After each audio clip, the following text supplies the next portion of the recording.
one of my most memorable movie watches on a plane is I watched Kong Skull Island, and I cried. You're still listening. This is our final transmission.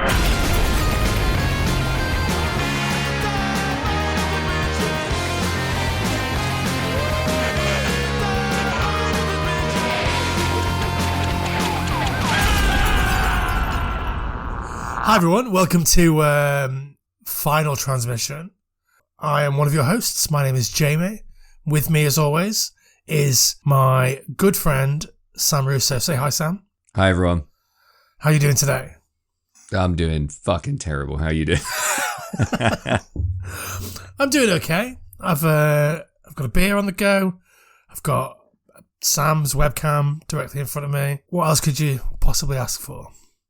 Me too. All things considered, rapidly improving for spending time with you, Jamie, and for talking to people about horror movies, about us, and about why the fuck we're here. Yeah.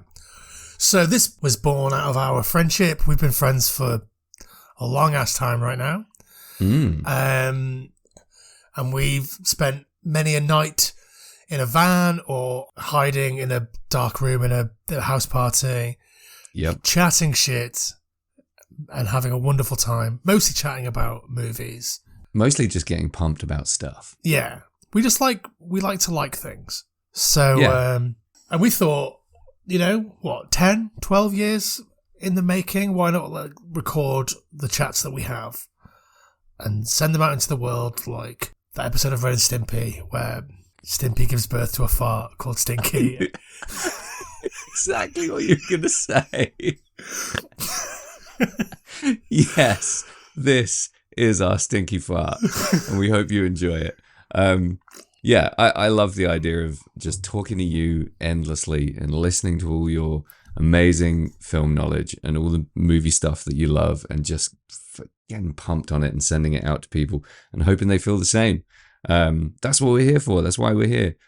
So we thought we'd start this whole mesmerizing, kaleidoscopic, horror-tastic journey with a little chat about some of the stuff that we like, just to kind of let you know what you're in for.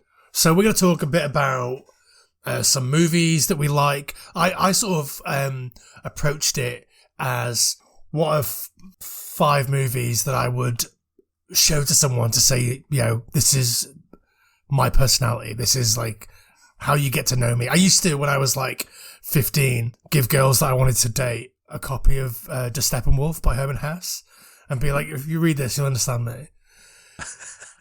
And what the fuck?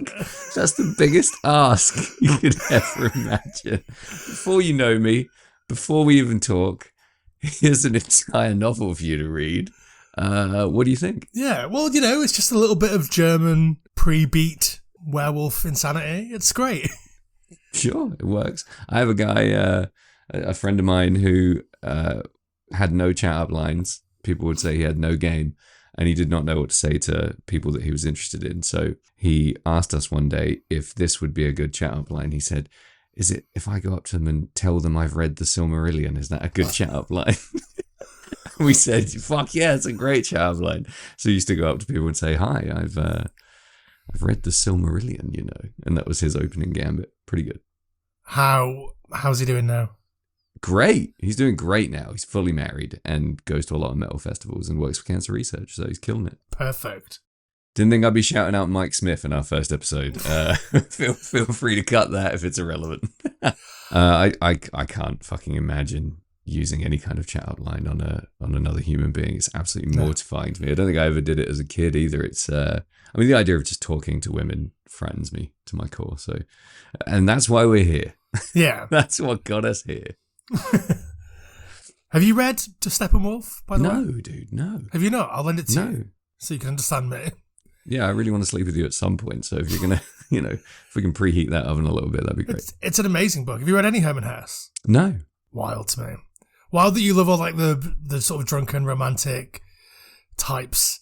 Hesse is like the progenitor of like Fante or Bukowski or like those types. Couldn't really get into old Fanty Pants, to be honest. Really? Too much wine chat. Yeah, a lot of wine chat. A lot of whimsy. A lot of diversionary whimsy that I couldn't really get down to. I just wanted the misery. That's what I was there for. What are you reading right now? Let's give people a little taste of now. So what I'm reading right now is Meddling Kids. Ooh, what's that? Which is like a Scooby-Doo stuff. Yeah, it's a off-brand Scooby-Doo meets Lovecraft vibe. It's very careful to not step on any IP boundaries. A little bit to its detriment, but I'm enjoying it. I'm maybe halfway through. How about you? Nice. I'm reading The Dogs of Winter by Kem Nunn, which is amazingly classified as surf noir, Nice. which is awesome. Yeah, it's great. It's down and out surf photographer gets the assignment of a lifetime, and it goes fucking horribly wrong. It's got me absolutely riveted. It's one of my fave reads of the last many years. I'm really enjoying it. Nice. I might take a borrow of that when you're done. I'll fucking send it your way, bud.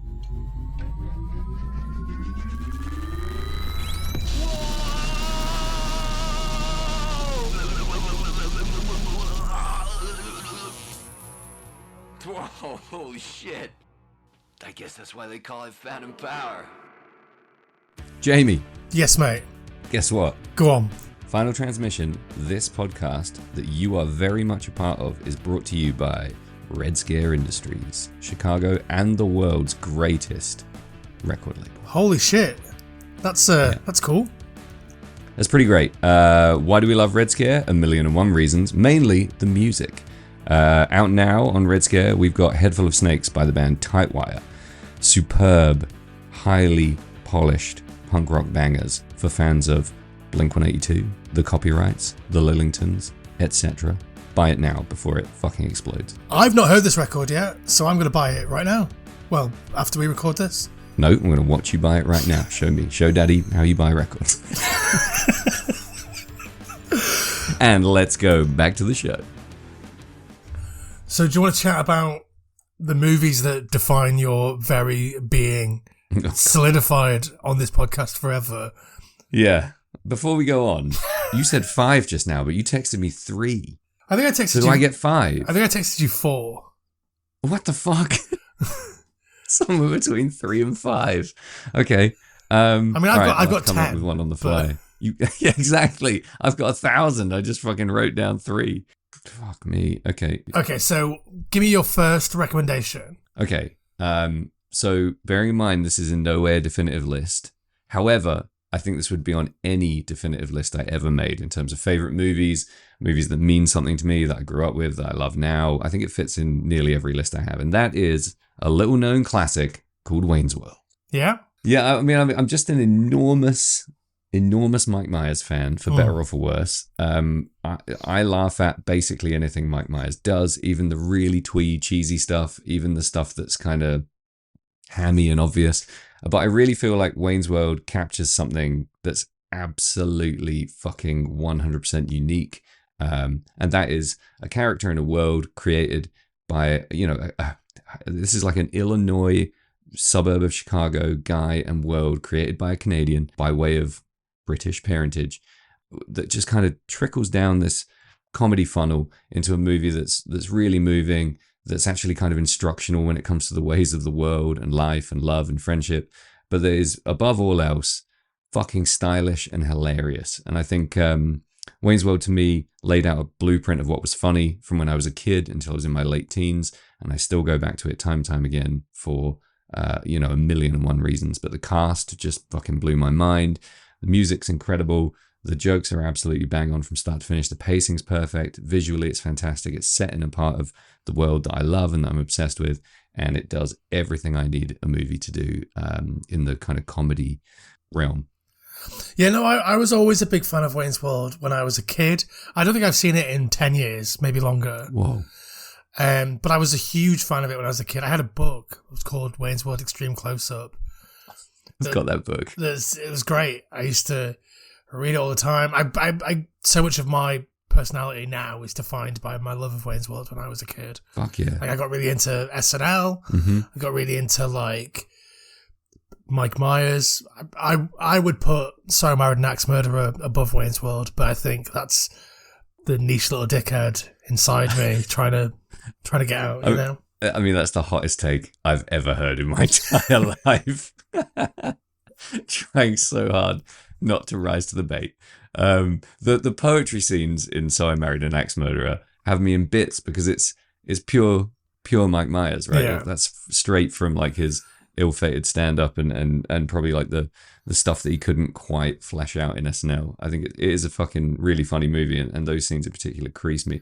But yeah, it's a gateway to the whole SNL cast of that era. You know, for guys born, people born around like the time that we were born, I didn't know Dana Carvey, you know, I didn't know Rob Lowe even really. Yeah. So, you know, getting to dig into those and, you know, loads of great cameos and just like, you know, a pulling together of a scrappy, wild, seat of your pants comedy world that just fucking comes together so perfectly as a movie. I love it. I think my main criticism as an adult of Wayne's World is that these metal guys aren't into metal. Yeah, they're very... I mean, that's the thing, right? I don't think Mike Myers is writing it with any kind of authentic knowledge of what being a rocker or a metalhead is. He's writing it from this really loving pastiche perspective. He's writing it as, like, fascinated satire, essentially. But he does it with so much love and so much care, as he does. You know, he's very rarely, like, horribly scathing or really crass or really crude. So... Well, I mean, later on, sure. But like in this movie, I think it comes from such a place of love. Like you can tell he loves the character of Wayne. It doesn't really matter that it's more about Aerosmith than Cannibal Corpse. You know what I mean? It's like... Yeah. I mean, it kind of matters to me. But yeah, I know what you mean. You know, it kind of sunk its way into my psyche from watching it from when I was really, really young. And I don't have a problem with that at all. Like sometimes I think you kind of have to ditch some stuff that you loved when you were a kid because it holds you back or it kind of doesn't help you, doesn't bring you any renewed joy or anything. But Wayne's World is just a movie I return to time and time again, does nothing for me but make me happy. Yeah, no, I can see that. I mean, so similarly for me, the first one on my list is, like we say, that our lists could change hour to hour, minute to minute, day to day. Already decided I hate Wayne's World. Well, so the first movie on my list would be on my list regardless. Mm-hmm. And that is 1984's Repo Man. Okay, all right, nice. Let's go. I think Repo Man is my favorite movie ever. Whoa. I think it's hilarious. I think it's hilarious when it wants to be hilarious, and sometimes it's hilarious when it doesn't quite want to be hilarious. Mm-hmm. I think it's the performances are great. I think the weird mix of like sci-fi, but clearly from a brain that doesn't like interpret sci-fi the same way that like Arthur C. Clarke interprets sci-fi. Sure. So like infused with that sort of 80s nihilism and like the futility of like the 80s punk scene. I think it's just a perfect movie. I think there are so many bits in it that are my favorite bits of a film ever. I Know a Life of Crime led me to this sorry fate. Yeah. And yet I blame society. I think it's just hilarious. The delivery of that line is so perfect. Yeah. It's magic, right? You're just a... What does Otto say in reply? Like, you're just a middle-class street punk like the rest of us. Yeah, but it still hurts. Yeah, dude. I mean, there's so much, good. Yeah, there's so much great stuff in there. I gotta be honest, I watched it too young. I think it took me like 2 or 3 tries to get fully through it because I didn't know what the fuck I was watching. Like, I had no frame of reference. But yeah, I think I watch it, I would say like every couple of years I just get pulled to it and I have to dive back into that grime. It's a really fucking cool movie, definitely. Yeah. Big fan of that movie. What a great movie. So with my list here, I wavered between like, hey, these are recommendations, so I should try and say things that people haven't seen. Right. And like, oh, hey, these are the movies that like really define me. Yeah. And I think Repo Man sort of skirts that line. I think it's obviously a very popular movie. Yeah. But maybe one that people haven't seen, yeah. I would say it's really niche, yeah. Like, I know tons and tons of people who are into like, you know, pretty specific types of movies that probably have never seen Repo Man. Maybe even never heard of it. I don't know. Yeah, like I sort of toyed with it on the list today in conjunction with Greg Araki's Nowhere from like 97, which is a similar vibe. It's like a super gay take on like a sci-fi space monster type thing. Mm-hmm. Repo Man won out in the end, but I still mentioned it, so I win, you know. Fuck yeah, you still got it in. Yeah. Go on, what's your next one? My next one is... I suppose maybe the only one on my list that everyone in the entire world might not have heard of. It's a movie from 2018 called Destroyer, starring Nicole Kidman. I saw this movie on a flight which is normally not the way you fall in love with movies. And it was a new movie; it had just come out, and I just saw the cover, and I had no idea that what I was seeing on the cover was Nicole Kidman, because the makeup work and the hair and the clothing and everything's so amazing. I started watching it in earnest. I think the tagline was something about a down and out cop, or a corrupt police detective or something, which is something I really like as a trope. So I watched it on this flight, and I think I cried twice. I was completely obsessed with the movie. The second it finished, I watched it twice. I watched it literally back to back on the plane. Wow. And then as soon as I got home, I bought the Blu-ray. I don't think I've ever fallen in love with a movie so quickly. I think it's set in Southern California. I don't want to say too much of it because I'll ruin it for people who haven't seen it, but it's a really grisly but incredibly beautiful down and out cop tale. Nice. I haven't seen it, so I'll check it out. Yeah, dude, I highly recommend it. It's really fun in parts as well, but it is a bit of a rite of attrition. It's a rough old watch. I think like a career-defining performance from Nicole Kidman, and I know this movie didn't necessarily reach its audience. I know it's not one that people tend to trumpet, not even in her career, but more broadly. But I really think it deserves a little bit more love. So, directed by Karen Kusuma, written by Phil Hay, just an absolute winner. 2018 was a kind of a weird year, I think, for movies, and this did some really brave stuff. So, highly recommended. Get out there and grab it. Nice, excellent. Okay, my next one is in a similar vibe to Repo Man, and that is Mark L. Lester's 1982 high school rape revenge teachers versus punk students movie, Class of 1984. Not a movie I've seen. It's tricky to define. So it's like there are these punk kids in a high school. They are in a movie. It is a film. They're also in a movie. Yeah. They are so full of potential, but they have just fucked it all off. It's more sort of LA street gang stuff, really, like punk gangs. Mm-hmm. It's a little bit heightened, a little bit sort of Class of Nukem High sci-fi vibes, but nice. But it's a bit more grounded than that. Their teacher is desperately trying to get through to them, and they just keep, stabbing people in the hallways, and ultimately rape his wife, and then he has to take revenge. That's the movie. It's fucking great. Yeah. Sounds fucking gnarly. Last time Ben Small was over, I made him watch it. He said it was fine. He'd say every movie on both of our lists is fine. Yeah. So your brutal punks in the hallway rape revenge movie is a perfect segue for my next movie, which is The Breakfast Club. Yeah. I mean, what can I say about The Breakfast Club that a million people haven't already said? I think I didn't see it at the right time in life. I think I would have taken a lot of solace in The Breakfast Club when I was young. I saw Ferris Bueller's Day Off and a lot of other John Hughes movies. I didn't see 16 Candles. I saw the funner, more irreverent, effervescent side of that catalogue. And then later in life, I found out that there were other movies that tackled even more of the teen angst side of things. And when I watched Breakfast Club, I was maybe 17, and I really feel like it informed a lot of my decision making and my thinking around, how important it is to remember what it's like to be young as you get older. Yeah. It really kind of crystallized that for me. And I had a 10-year career working in schools, and I've done a ton of work with young people. And I really think if I hadn't seen The Breakfast Club, I probably would have been a lot shitter at my job, or I wouldn't have ended up doing it at all. But I love it. I love every second of that movie. I wouldn't skip a fucking single moment of it. I love it to bits. Yeah, no, it's a real lesson in empathy, I think. And it's for sure. It's wonderful. I didn't see it very young either. Yeah. Probably too late for it to really make an impact. You were already done by then with empathy. It was over. But The Breakfast Club, I think, did a great job of taking like archetypes and stereotypes and kind of blending it all together and giving us something that was at least pointed in the right direction in terms of morality here and there.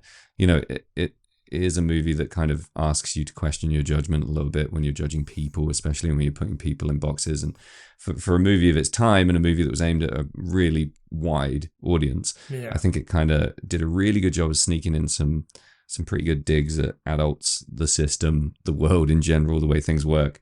And I still want to see The Breakfast Club 2. I want to see the reunion. I want to see like a school reunion Breakfast Club movie. That would be I just don't think that is valid in any way. Why? I think legacy sequels are one of the worst things that exist in the world. Broadly, yes. What's the story? What's the conflict? I don't fucking know, dude. I'm not fucking John Hughes. That's his job. He retired years ago, right? Bring him back out. Dust his old dick off and get him back behind the camera. Did you ever watch? Were you a big fan of Boy Meets World? I love Boy Meets World, yeah. Did you ever watch Girl Meets World? No, I didn't. So Girl Meets World was like the reboot that they did a couple of years ago, where Corey and Topanga have a daughter, and she's getting into all kinds of scrapes at school with her like friends, and Sean's in it, and Eric's in it, and the parents are in it, and Feeney's in it, and it's like a whole fucking thing. You've already blown my mind. Eric is like a senator. It's like it's insane. Sounds amazing. No, like I mean, it was good until the character of the girl who meets world comes on screen. Until the girl meets world. Like yeah, like and like obviously it was a Disney Channel show made in like the 2010s. Sure. Like it's never going to be good, but it was nice to revisit those characters, but it did lose its shine after a while because like, you know, we got a really solid ending with the end of Boy Meets World or the end of The Breakfast Club. Yeah. Like you understand it's like a full stop at the end of a book. Like there's no need to go back and revisit that.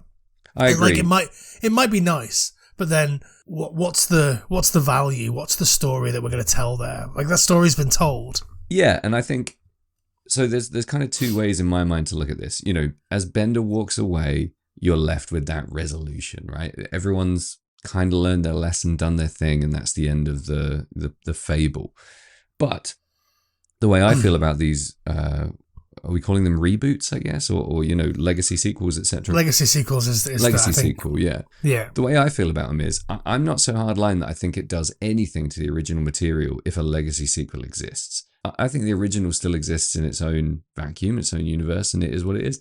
But I know that a lot of people don't feel that way. So the way I see it is if you had a Breakfast Club legacy sequel where one of two things happened, it was either super sappy, they get together at a reunion and it does loads of flashbacks and we're just, you know, examining everyone's lives, or, you know, there's like a bomb threat at the high school and everyone comes together or something crazy like that. I don't think that's going to ruin or sully the original. I see it as bonus material. Like...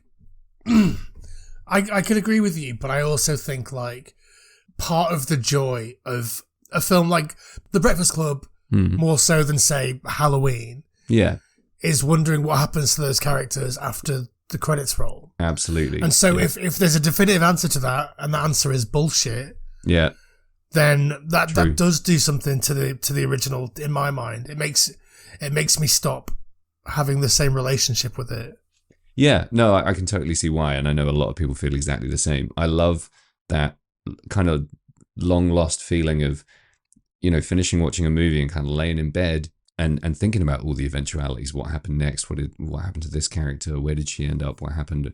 And I think the internet has obviously annihilated that because you know, you can just fucking go down the world's most disgusting rabbit hole with any kind of potential eventuality and lose all of your imagination in a heartbeat. But I love remembering that as a younger human in the world. And I agree. It maybe does sully that experience a little bit. But, you know, I kind of feel like with the Halloween movies, the reboots, the follow-ups, the different kind of tangents in the universe, etc., hasn't really fucked with the original for me. And it kind of fired my imagination in different directions in a lot of ways, because I thought to myself, what would I have done differently? Or, you know, my hubris, or what would I have liked to have seen as an entitled audience member? You know, it doesn't do anything good, but it does at least put something there. So, I think it would. Yeah, I mean, Halloween's a tricky one, isn't it? Because you've got diverging paths of sequels. Mm-hmm. So it's a mess. Yeah, so it's almost like Elseworlds, like DC Elseworlds at this point. Like it can just be. Yeah. You can make a Halloween movie set 10 years after the original Halloween, and it'd be like completely different to anything else you've seen before. Yeah, exactly. None of it makes any sense. But yeah, I mean, I completely take your point that it would be an awful, awful thing to have a Breakfast Club Legacy sequel, but I would still love to see it. Same way the Bill and Ted thing was awful, but I was really excited to see it. I watched it, and it hasn't in any way tarnished the originals for me. It's just a thing I experienced. Yeah. I cried. Just telling our listeners everything they need to know about me. Cried at Skull Island, Destroyer, Bill and Ted, every movie I'm going to mention, basically. So yeah, anyway, that's The Breakfast Club. Moving swiftly on. Over to you, bud. So my next one, I'm going to go for something a bit modern, and I'm going to go for something in a horror genre because, we're a horror podcast. Fuck yeah. And I'm going to go for 2020. Stephen Kostansky, formerly of the group Astron 6, released a little movie called Psycho Gorman. Here he is. I love Psycho Gorman more than almost anything else. It's so funny. It's so good.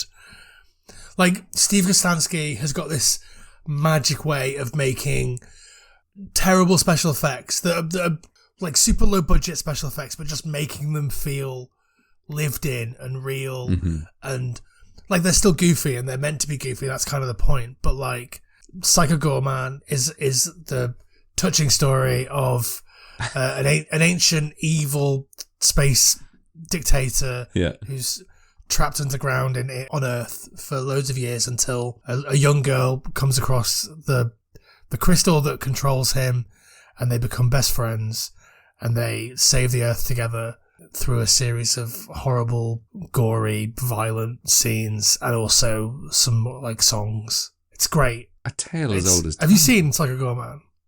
No, but it's very high up on my list. I kind of thought we might end up doing it for the pod, so I've maybe subconsciously put it off. No, I don't think. I think it's too new and I like it too much to have anything to say that is worthwhile. Yeah. Yeah, so it's here. Steve Kostansky, like I said, is part of Astron 6. They've made some of my favourite movies over the years. I was a big fan of Manborg. Was a big fan of Father's Day, which they released through Troma. They did a trailer short called Biocop, which is the funniest 6 minutes of your life. Biocop. Yeah. I'm in. Anything cop, I'm in. I think maybe when we're done with this, I just want to watch you watch it. It's like 5 minutes long. It's the funniest fucking thing. Can't be in. So yeah, Psycho Gorman. If you haven't seen it, go watch it. It's fucking great. That's it. Count me in. Who do you think does the best trailers? Because I for maybe best part of 10 years, I haven't watched trailers. I just avoid them like the plague. They ruin everything for me. And, part of the fun of seeing a movie for me is just going based on as little as possible nowadays. But who does good trailers? Anyone? I mean, I think all trailers are bad now. Yeah. Too much bits, too much stuff. There's no like auteur trailers anymore, right? No. The Barbie trailer, pretty great.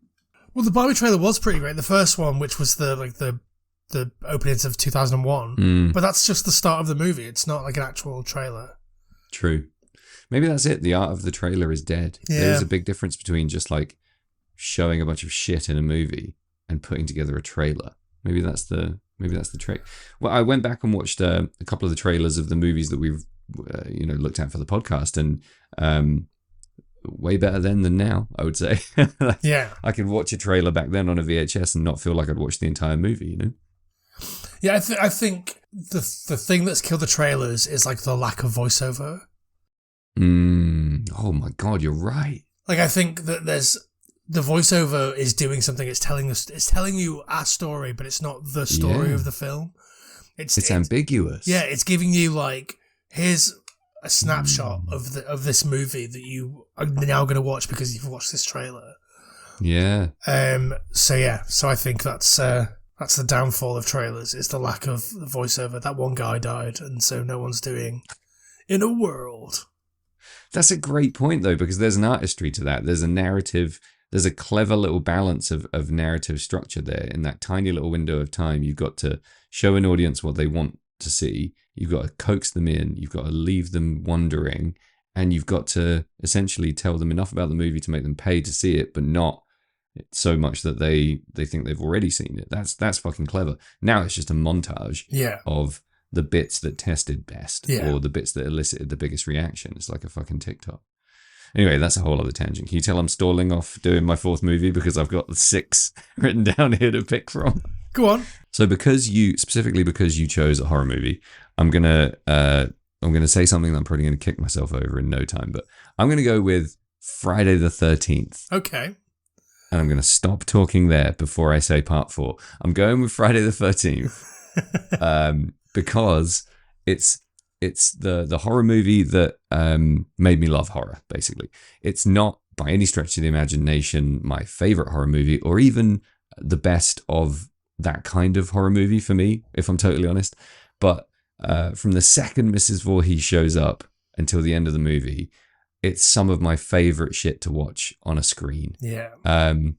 There's a lot to be said about, I think we'll probably do Friday the 13th at some point because we kind of have to.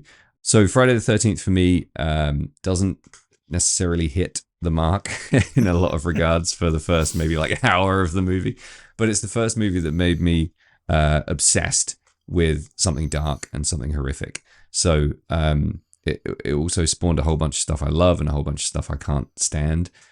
So it does everything that horror does for me, to be honest. It captures my imagination. It makes me uncomfortable. It makes me imagine new things and new worlds and new possibilities. It lets me down. It grosses me out. It presents a bunch of really lowbrow crap mixed in with stuff that I think is genuinely artistic genius, and it shoves it all in front of you unashamedly. And I think for that reason, it's pivotal in my horror experience, my movie-going experience, my film-loving life. And a huge part of my love of entertainment is rooted in movies like, and specifically Friday the 13th. Okay. I mean, it's a fine film. Exactly. It kind of sucks. Yeah. I kind of regret saying it. But it resonates with me so much more than a lot of movies I love for some reason. It's hard to articulate. Well, okay, since you went with a bit of an origin story for this one, I'll do similar, which isn't one of the 10 that I'd written down. Yeah. Which is, and it feels dumb to recommend this because everybody in the world's fucking seen it. Right. But Night of the Living Dead was my like intro into horror. Oh yeah. I'd seen maybe snippets of stuff before, but I think I was maybe 8 or 9 years old. I had a TV in my bedroom that had terrestrial channels, and then whatever my parents were watching on Sky, I could also see on that TV. And I guess one night, Channel 4 was showing Night of the Living Dead, and it was way past my bedtime, and I was sitting in the dark watching Night of the Living Dead, and you know, there's some stuff that happens, and it's really cool. But the thing that really hit me was like, oh shit, like the spoiler alert, but like the hero dies at the end, and it's just like it's like, oh, I didn't know that could happen. Like I didn't realize that was allowed. Like and it blew my mind, and so really made me love and want to see subversive films. And I can't say anything else about Night of the Living Dead because that moment is so massive. Like I had exactly the same thing as you. I watched it when I was too young, and it made me wonder if I was rooting for the right guy because he died. It made me question the whole movie front to back, and I had to watch it again to figure out who the hell I was. Do you know what I mean? Yeah. So that's really important. I think that's obviously a movie I love. And you know, anything with Of the Dead in it is pretty foundational in my understanding and love of horror. So, I mean, my alternates for Friday the 13th were Terminator 2 Judgment Day. Yeah. That again, like, in terms of like movies that shape the way you see things that are scary, Terminator 2 scared me out of my mind when I was a kid. And I've been in love with it ever since. It's easily in my top 5 favorite movies ever. So there's a little tidbit of horror origin story for you. Will you give it up, man? Nobody's out there. We're alone. Oh no, there's somebody out there. I'm picking up all this crosstalk. Listen, man, I've really enjoyed talking to you today in what has been a preface to hopefully hundreds of thousands of episodes of you and me talking about horror movies for the world to eavesdrop on. Yeah, this is the intro to the UK's longest running horror podcast.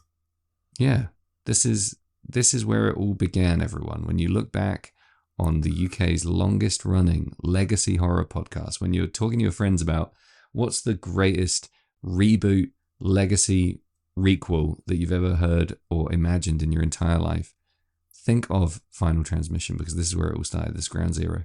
I'm a little bit drunk. Started me to go on, right? Yeah, absolutely. So, yeah, alongside films and stuff, we've also put together a bit of a playlist for you. At the moment, it's just some of our favourite songs.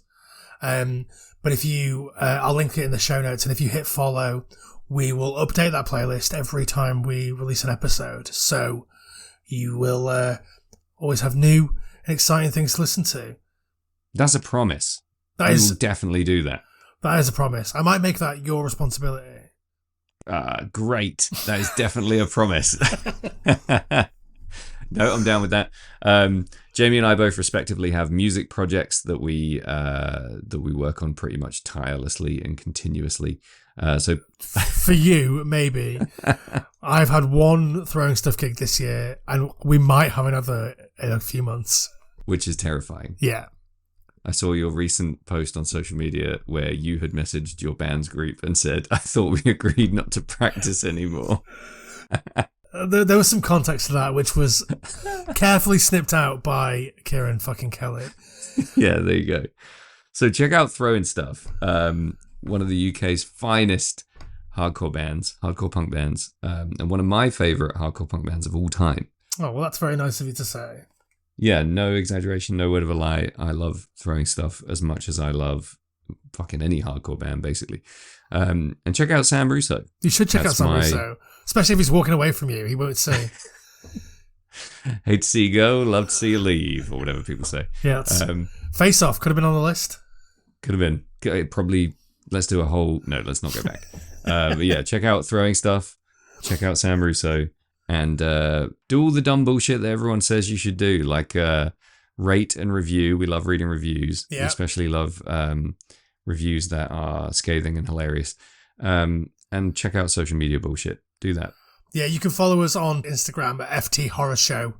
But I fucking dare you to write a review. How about that? Oof. Challenge. Damn straight. In the words of John Michael Thor at the end of Rock and Roll Nightmare, we accept the challenge. Except we don't, because you're not challenging me to do it. But you should accept the challenge, dear listener. I think I might be a little bit drunk too. Listen, if you've had fun tonight, come back. This is Final Transmission. Good night, Jamie. Good night, Sam.